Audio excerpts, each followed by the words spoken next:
কন্যা রাশি আজকে বলবো হচ্ছে এপ্রিল মাসের রাশিফল নিয়ে। তো শনিদেব রাশি পরিবর্তন করলো, শনিদেব পরিবর্তন হয়ে গেল, সব থেকে বড় পরিবর্তন। রাশির উপর দৃষ্টি থাকবে অনেকদিন, 2.5 বছর পর্যন্ত সপ্তম ঘরে অবস্থান করবে শনিদেব। তো কন্যা রাশির এই এপ্রিল মাসে শরীর স্বাস্থ্য, শিক্ষা, প্রেম, ভালোবাসা, বিবাহ, কর্ম, ভাগ্য, এই সমস্ত কিছুই আজকে তুলে ধরবো। তার সাথে গ্রহদের কি রকম অবস্থান থাকছে সেগুলোও বলবো। তো আলোচনাটি শুরু করার আগে সমস্ত দর্শক বন্ধুদের নমস্কার জানাচ্ছি, এবং যারা নতুন দর্শক, যারা বহুদিন ধরে আমাদের অনুষ্ঠান দেখছেন, তাদের কাছে বিশেষ অনুরোধ করব, যদি অনুষ্ঠানটি ভালো লাগে তাহলে লাইক, শেয়ার, কমেন্ট অবশ্যই করবেন, সাবস্ক্রাইব করবেন। তবে আমি দর্শক বন্ধুদের কোনো রকম বিভ্রান্তের মধ্যে রাখতে চাই না, এটা গ্রহদের গোচরের উপরই ফল প্রকাশ করা হচ্ছে, কারো ব্যক্তিগত কুষ্টি ধরে আলোচনা নয়। তো এপ্রিল মাসে গ্রহদের অবস্থান হচ্ছে এরকম। কন্যা রাশির ক্ষেত্রে রাশির উপর অবস্থান করছে কেতু, সপ্তম ঘরে অবস্থান করছে শনি, রাহু, শুক্র, বুধ, এবং তার সাথে সূর্য। সূর্য এখানটাতে 13 তারিখ পর্যন্ত থাকছে, তারপরে রাশি পরিবর্তন করে অষ্টম ঘরে চলে আসবে উচ্চ অবস্থায়। আর ভাগ্যের ঘরে দেবগুরু বৃহস্পতি অবস্থান করছে। আর কর্মের ঘর যেটা হচ্ছে মিথুন রাশি, এই ঘরে মঙ্গল অবস্থান করছে। মঙ্গল আবার 3 তারিখে রাশি পরিবর্তন করে চলে যাবে লাভের ঘর, তবে নিচ অবস্থায় চলে আসবে মঙ্গল।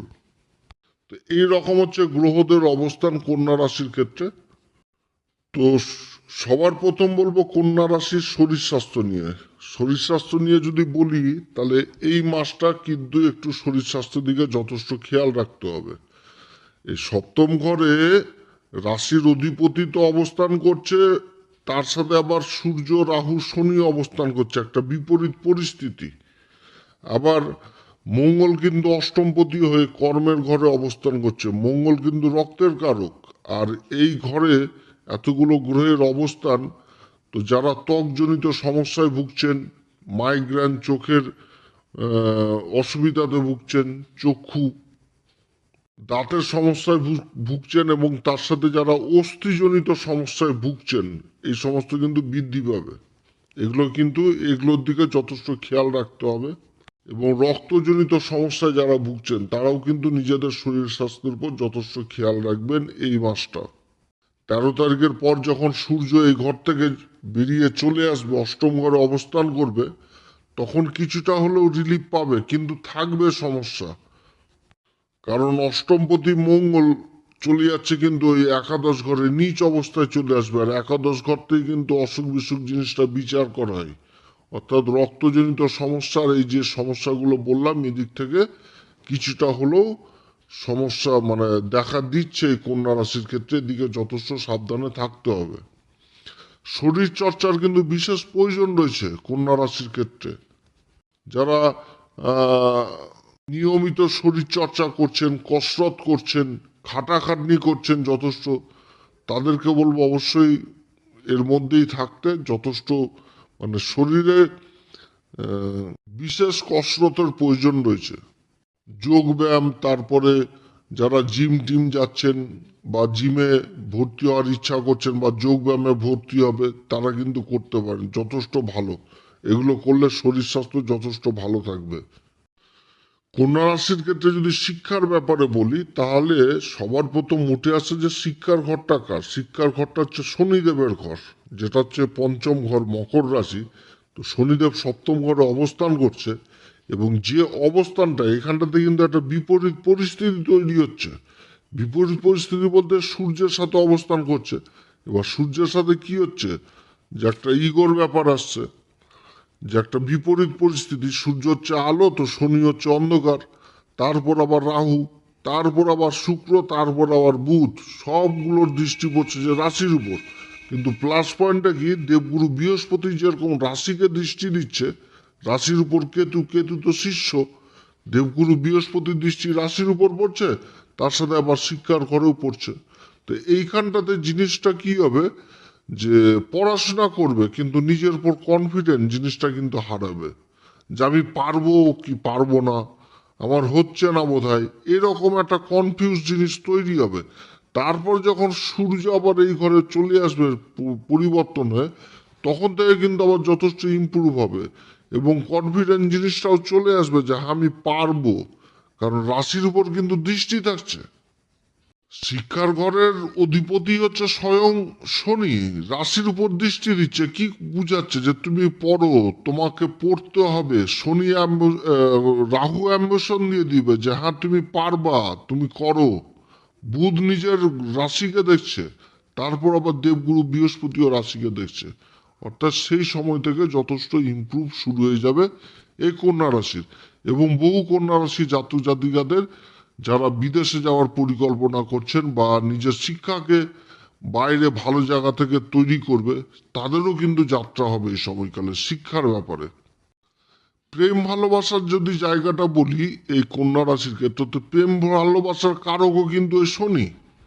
তো শনি যে সপ্তম পঞ্চম পতি হয়ে সপ্তম ঘরে অবস্থান করছে, আর সপ্তম ঘরে কিন্তু এতগুলা গ্রহ, একটা বিপরীত পরিস্থিতি। তো প্রেম ভালোবাসার জায়গাটা কিন্তু অতটা ভালো না, একটা গজা খিচুড়ি তৈরি হবে যতক্ষণ পর্যন্ত সূর্য থাকছে। মানে পুরনোই ঘটিত যদি কোনো বিয়ের সংবাদ যায় বাড়িতে, তো সেই বিয়ে তাহলে ভেঙে যাবে, এরকম অবস্থা হয়ে যাবে, বিপরীত পরিস্থিতি হয়ে যাবে। তারপরে যখন সূর্য এই ঘরে চলে আসবে তখন কিন্তু আবার জিনিসগুলো ইমপ্রুভ হবে। দেখা দেখি, পাকাপাকি এগুলো কিন্তু হবে, যে ডেট ফিক্সড হয়ে গেল, 15 ঘটিত বিয়ে ডেট হয়ে গেল। অর্থাৎ এগুলো জিনিস হওয়ার প্রবল সম্ভাবনা থাকছে। বিবাহিত জীবনেও কিন্তু সেম জিনিসটা। বিবাহিত জীবনে সূর্য এই যে সপ্তম ঘরে অবস্থান করছে দ্বাদশপতি হয়ে, তো এই জায়গাটাও কিন্তু ভালো না, বিপরীত পরিস্থিতি, নিজেদের মধ্যে অশান্তি গন্ডগোল, মানে প্রবল একটা আকার ধারণ করবে। চট করে রেগে যাওয়া, নিজের কথাকে এগিয়ে রাখা, একে অপরকে সহ্য করতে না পারা, ইগো জিনিসটা চলে আসা, মানে কথা কিছুই হলো না কিন্তু অনেক কিছু হয়ে গেল, ভিতরে ভিতরে ঝড় ঝাপটা সব চলে গেল। এই সমস্ত জিনিস কিন্তু তৈরি হচ্ছে এই কন্যা রাশির ক্ষেত্রে। তবে শনির যে পরিবর্তনটা, এই পরিবর্তনে সূর্যের সাথে যে অবস্থান, এটা কিন্তু আরো একটু বাজে পরিবেশ তৈরি হয়ে যাবে 13 তারিখ পর্যন্ত। তারপরে যখন সূর্য আবার এই ঘরে চলে আসবে তখন কিন্তু আর একটা দিকে কি হবে খারাপ, যে নিজের চারিত্রিক দিকটাও কিন্তু উঠে চলে আসবে, ইন্টারনাল অ্যাফেয়ার। কারণ এই ঘরে যেরকম রাহু অবস্থান করছে, তার সাথে শুক্র অবস্থান করছে, তার সাথে আবার শনি অবস্থান করছে। এবার শনি আর রাহু কি, রাহু হচ্ছে কি যে শনিবদ রাহু। তো রাহু হচ্ছে কি একটা ছায়া গ্রহ, যেরকম শনির বলে বৃদ্ধি করবে সেরকম শুক্রের বলও বৃদ্ধি করবে। এবং তিনটা গ্রহই কিন্তু একসাথে পূর্বা ভাদ্রপদ নক্ষত্রে থাকছে। অপরদিকে আবার মঙ্গল আবার 3 তারিখে যে লাভের ঘর, যেটা কাম ত্রিকোণে যে অবস্থান করবে, মনের ইচ্ছা জাগ্রত করবে। অর্থাৎ নিজের চরিত্রের দিকেও যথেষ্ট খেয়াল রাখতে হবে এই সময়কালে কন্যা রাশির ক্ষেত্রে। আবার এই সময়কালেও কিন্তু বিয়েরও প্রস্তাবও আসবে। বিয়েরও প্রস্তাব, যারা বিবাহ বন্ধনে আবদ্ধ হয়নি তাদেরও কিন্তু বিয়ের প্রস্তাব আসা চালু হয়ে যাবে। এটাও ঠিক, পূর্বা ভাদ্রপদে এতগুলো গ্রহ থাকছে এবং এই গ্রহের অধিপতি আবার দেবগুরু বৃহস্পতি রাশির উপর দৃষ্টি দিতে, তাও আবার চন্দ্রমার নক্ষত্রে, রোহিণী নক্ষত্রে মার্গী অবস্থায় রয়েছে। কন্যা রাশির ক্ষেত্রে কর্ম এবং ভাগ্যের ব্যাপারে যদি বলি, কর্ম 100% খুব ভালো যাবে কন্যা রাশির ক্ষেত্রে এই এপ্রিল মাস। 1 নম্বর কারণ হচ্ছে যে রাশির অধিপতি স্বয়ং হচ্ছে বুধ, এবং কর্মের ঘরের অধিপতিও কিন্তু বুধ অবস্থান করছে কোথায়, সপ্তম ঘরে, নিজের রাশিকে দেখছে। এবং কি হয়েছে পরিস্থিতিটা, যে নিজভঙ্গ রাজযোগ তৈরি হয়ে গেছে, নিজভঙ্গ রাজযোগ তৈরি হয়ে গেছে, মালব্য পঞ্চ মহাপুরুষ রাজযোগ তৈরি হয়ে গেছে। তাহলে দুটো রাজযোগ, বিশাল প্রভাব। দেবগুরু বৃহস্পতির সাথে শুক্রের রাশি পরিবর্তন হয়েছে এবং দেবগুরু বৃহস্পতির নক্ষত্র পূর্বা ভাদ্রপদে 1 এপ্রিল থেকে আবার এই শুক্রদেব অবস্থান করবে। দেবগুরু বৃহস্পতি হচ্ছে এই কন্যা রাশির ক্ষেত্রে চতুর্থ ঘরের অধিপতি এবং সপ্তম ঘরের অধিপতি ও ভাগ্যের ঘরে অবস্থান করছে। এটাও একটা কেন্দ্র ত্রিকোণ রাজযোগ তৈরি হচ্ছে। তারপরে শনি, শনি আবার পঞ্চম এবং ষষ্ঠ ঘরের অধিপতি ও সপ্তম ঘরে অবস্থান করছে, রাশির অধিপতির সাথে জুতি তৈরি করছে। আবার এদিকে চলে আসলো হচ্ছে রাহু, রাহু রাশির উপর দৃষ্টি দিচ্ছে, কন্যা রাশিকে নিজের রাশি মনে করছে। অর্থাৎ এতগুলো মিত্র গ্রহের অবস্থান হচ্ছে, আর সূর্য তো চলে আসছে 13 তারিখে। তো এতগুলো গ্রহের অবস্থান এবং রাশির উপর যে প্রভাব, এবং রাশির উপর যে কেতু অবস্থান করছে, কেতুকেও দেবগুরু বৃহস্পতি কন্ট্রোল করছে। কারণ দেবগুরু বৃহস্পতি দৃষ্টি পড়ছে কেতুর উপরে এবং রাশির উপরে দৃষ্টি পড়ছে। অর্থাৎ ভাগ্যের সঙ্গ, মানে খুবই ভালো জায়গায় ভাগ্যের সঙ্গ পাবে এই কন্যা রাশি, যে কোনো কাজে এগিয়ে যাবে। যারা ইম্পোর্ট এক্সপোর্টের কাজের সাথে জড়িত রয়েছেন, বা বিদেশ সংক্রান্ত কাজ, বা ইন্টারন্যাশনাল কোনো কোম্পানিতে কাজ করছেন বা কাজের চেষ্টা করছেন, তাদের কর্মলাভ হওয়ার প্রবল সম্ভাবনা রয়েছে। এবং যে বিদেশ সংক্রান্ত কাজ বলেন বা যে কোনো কাজে যেগুলোতে কাগজপত্রের প্রয়োজন রয়েছে, সেই কাগজপত্রের কিন্তু জায়গাগুলো যথেষ্ট ভালো হবে, এগিয়ে যাবে কাগজপত্রের যোগাযোগগুলো। সামনের থাকা ব্যক্তিকে যথেষ্ট প্রভাবিত করতে পারবে নিজের মুখের বাণীর দ্বারা, নিজের মুখের ভাষার দ্বারা, এবং না হওয়া কাজকেও যথেষ্ট হাসিল করতে পারবে। যারা পার্টনারশিপে ব্যবসা করছেন বা ব্যবসা করার ইচ্ছা করছেন, তাদের জন্য যথেষ্ট ভালো। পার্টনারশিপে যারা ব্যবসা বাণিজ্য করছেন, তাদের আয় উন্নতির যোগ রয়েছে। নতুন কোনো প্রজেক্ট বা নতুন কোনো একটা চুক্তি হওয়ার প্রবল সম্ভাবনা থাকছে, বা মালের অর্ডার পেয়ে যাওয়ার সম্ভাবনা থাকছে। কারণ এখানটাতে 2 গুরু কিন্তু স্থান পরিবর্তন করেছে। সপ্তম পতি হচ্ছে দেবগুরু বৃহস্পতি, ভাগ্যের ঘরে অবস্থান করছে, আর ভাগ্যের ঘরের অধিপতি হচ্ছে স্বয়ং শুক্রদেব, সপ্তম ঘরে অবস্থান করছে। অর্থাৎ ভাগ্য সম্পূর্ণভাবে ওতপ্রোতভাবে কর্মজীবনের সাথে জড়িয়ে গেছে, একদম কর্মের সাথে ভাগ্য ওতপ্রোতভাবে জড়িয়ে গেছে। এখানেতে যে কাজটা করবে সেটাতে ভাগ্যের সঙ্গ পাবে। এবং কর্মক্ষেত্রে যে প্রতিনিয়ত কম্পিটিশন, সেই কম্পিটিশনও যথেষ্ট এগিয়ে থাকবে এই কন্যা রাশি। এবং তার সাথে এই যে মৃগশিরা নক্ষত্রে 11 এপ্রিল থেকে দেবগুরু বৃহস্পতি অবস্থান করবে, এটা তো পরে ভিডিও দিব, তো আজকে একটু নর্মাল আলোচনা করছি। তো এই ক্ষেত্রে কি হবে, যে মৃগশিরা নক্ষত্র নিজের মানে শত্রুদের যে বিশ্বাসঘাতকতা হয়ে যাওয়া, এরকম ব্যাপারগুলো বুঝতে পারবে, যে আমি ওখানটাতে কাজের জন্য ডিল করব, ওখানে টাকা ইনভেস্ট করব, এটা আগামীতে এইখানটাতে আমার ব্যবসা করে পোষাবে না, এখান থেকে কিন্তু আমি ধোঁকা পেয়ে যাব। এরকম জিনিসগুলো না বুঝতে পারবে, যে আমার এর সাথে ব্যবসা বাণিজ্য হবে কি হবে না, এই জিনিসগুলো বুঝতে পারবে। কারণ দেবগুরু বৃহস্পতি মৃগশিরা নক্ষত্র অবস্থান করে ভাগ্যের ঘরে অবস্থান করে রাশির উপর দৃষ্টি দিবে, আবার কিন্তু শিক্ষার ঘরেও দৃষ্টি দিবে। অর্থাৎ নিজের জ্ঞানের দ্বারা সামনের ব্যক্তিকে কিন্তু বুঝতে পারবে। এখানেতে বুধ কি করবে, বুধ ম্যানেজমেন্ট করবে, সামনের ব্যক্তিকে প্রভাবিত করবে, যে হ্যাঁ দাদা আপনার সাথে আমি কাজ করব। এবার শুক্র কি করবে, নিজের প্রতিভাটা কিন্তু কর্মক্ষেত্রে উঠে আসবে।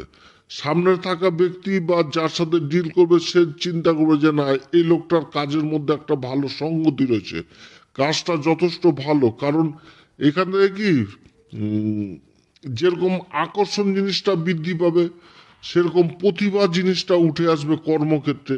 আর শনি কি করাবে, শনি কিন্তু কাজ করাবে, আর রাহু এদিকে অ্যাম্বিশন জিনিসটা দিয়ে দিবে, যে এগিয়ে চলো। অর্থাৎ কর্মের জায়গাটা যথেষ্ট ভালো থাকছে। যারা ভূমি সংক্রান্ত কাজের সাথে যুক্ত রয়েছেন, তাদের জন্য যথেষ্ট ভালো সময়। জায়গা জমি যারা প্লট হিসাবে বিক্রি করছেন, বা জায়গা বড় কনস্ট্রাকশনের সাথে যুক্ত রয়েছেন, এই সমস্ত কাজ যথেষ্ট ভালো সময়। যারা কোনো বড় বড় টেন্ডারের অপেক্ষায় ছিলেন, বহু কন্যা রাশির জাতক জাতিকারা, সেই সমস্ত টেন্ডার পাওয়ারও প্রবল ভালো সময় রয়েছে। যারা আবার কথাবাচক হিসাবে কাজ করছেন, সেলসের কাজে যুক্ত রয়েছেন, বা মিডিয়ার কাজে যুক্ত রয়েছেন, যথেষ্ট ভালো সময়। সোশ্যাল মিডিয়াতে যারা যুক্ত রয়েছেন, বা সিনেমা জগতের কোনো কাজের সাথে যুক্ত রয়েছেন, তাদের জন্য যথেষ্ট ভালো সময় এই কন্যা রাশির। তবে নিজের কথার দিকে যথেষ্ট খেয়াল রাখতে হবে, কারণ মঙ্গল 3 তারিখের পর কিন্তু নীচ অবস্থায় চলে আসবে। সেটা হচ্ছে কি, একাদশ ঘর, একাদশ ঘর কর্কট রাশিতে চলে আসবে। সে সময় মঙ্গলের উপর কিন্তু আবার এই রাহুর দৃষ্টি থাকছে। এবার মঙ্গল যে নক্ষত্র অবস্থান করবে, সেটা হচ্ছে 12 তারিখ পর্যন্ত থাকবে হচ্ছে দেবগুরু বৃহস্পতির নক্ষত্র পুনর্বসু নক্ষত্রে। পুনর্বসু নক্ষত্র সম্পর্কে বহু কিছু আমি এর আগে আলোচনা করছি, যে একাগ্রতা লাগবে, এই একাগ্রতা অনুসারে কাজ করতে হবে। এবং মঙ্গলের যে চতুর্থ দৃষ্টিটা, সেই দৃষ্টিটা কিন্তু বাণীর ঘরে পড়বে। আর মঙ্গল কি একটা হচ্ছে মানে কি বলবো, ওভার কনফিডেন্ট, তারপরে মেরে যাওয়া, তেড়ে যাওয়া, রেগে যাওয়া, চটে যাওয়া, এগুলো জিনিস। তাহলে নিজের কথাকে যথেষ্ট সংযত করে বলতে হবে, এদিকে কিন্তু যথেষ্ট খেয়াল রাখতে হবে, কারণ মঙ্গল তো নিচ হয়ে যাচ্ছে। এবং নিচ হচ্ছে আবার 12ই এপ্রিল থেকে পুষ্যা নক্ষত্রে, যেটা কিন্তু শনিদেবের নক্ষত্র। আবার পুষ্যা নক্ষত্র শনিদেবের নক্ষত্র হলেও দেবগুরু বৃহস্পতি কিন্তু এই নক্ষত্রের আবার অধিপতি দেবতা। অতএব নিজের মুখের বাণীর দিকে যদি ঠিক করে রাখা যায়, তাহলে না হওয়া কাজ সম্ভব করতে পারবে এই কন্যা রাশি। এবং নিচ অবস্থায় মঙ্গল অবস্থান করছে, তো লাভের দিক কিন্তু যথেষ্ট দিবে।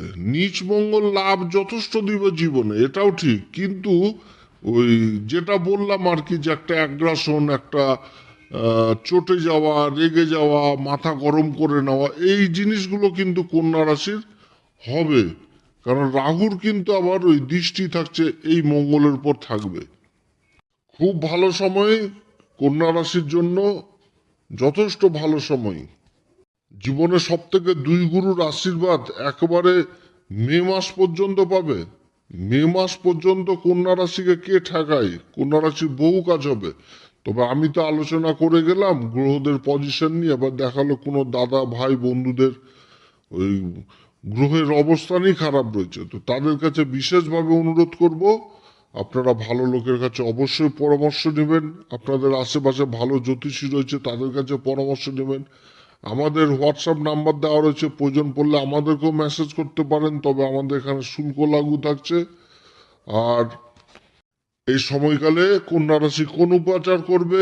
এই সময়কালে প্রত্যেকদিন হনুমান চল্লিশা, বজ্রংবাণ, শ্রীরাম সীতার প্রণাম মন্ত্র সহকারে পাঠ করবেন। প্রতি শুক্রবার করে মা ভগবতী মার দর্শন করবেন, লাল পুষ্প দিবেন, এবং যারা গুরুর দীক্ষা নেননি তারা কিন্তু অবশ্যই গুরুর দীক্ষা নেবেন। কারণ গুরু ধর্মের ঘরে অবস্থান করছে এবং তার দৃষ্টি রাশির উপরে থাকছে, সেরকম কিন্তু শিক্ষার ঘরেও থাকছে।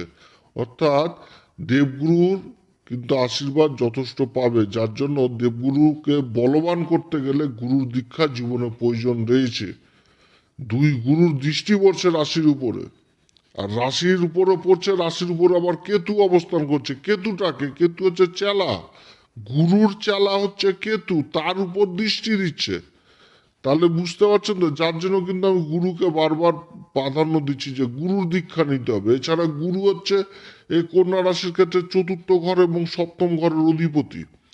তো যাই হোক, সব দিক থেকে ভালো রয়েছে, কর্মজীবনটাও ভালো থাকছে এই মাসটা। শুধু শরীর স্বাস্থ্যের দিকে একটু খেয়াল রাখবেন, এইগুলো করলেই হবে। তো অনেক কথা আলোচনা করলাম, যদি এই পরামর্শ সত্যিই ভালো লাগে তাহলে অবশ্যই নিজের ভেবে এই AStroSM বাংলা চ্যানেলকে সাবস্ক্রাইব করবেন। অনেক ভিডিও ডাউনলোড দিব, যেগুলো সহজেই কিন্তু আপনাদের কাছে পৌঁছে যাবে। আপনারা সবাই ভালো থাকেন, ঈশ্বর আপনাদের সবার মঙ্গল করুক। এরপরে আবার আসবো। নমস্কার, ধন্যবাদ।